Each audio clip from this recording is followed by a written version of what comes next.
Asia কাপে পাকিস্তানের বিপক্ষে অঘোষিত সেমিফাইনালে শক্ত অবস্থানে বাংলাদেশ। আগে বোলিং করে পাকিস্তানকে ১৩৫ রানে আটকে দিয়েছে টাইগাররা।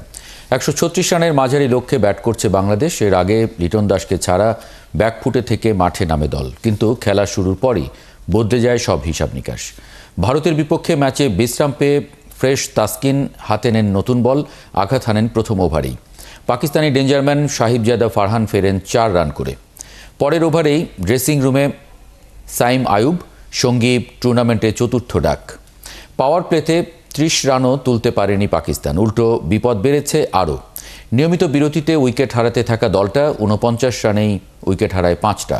পাকিস্তানিদের যখন ১০০-র নিচে অল আউট হওয়ার শঙ্কা, তখন হাল ধরে ওদের লেয়ার অর্ডার ব্যাটসম্যানরা। হারিস, নওয়াজ, শাহিনদের কার্যকরী ক্যামিওতে মোটামুটি সম্মানজনক একটা স্কোর পায় পাকিস্তান। দুবাইতে অল্প রানের এই টার্গেট পেরোতে পারলেই বাংলাদেশ খেলতে পারবে ভারতের বিপক্ষে।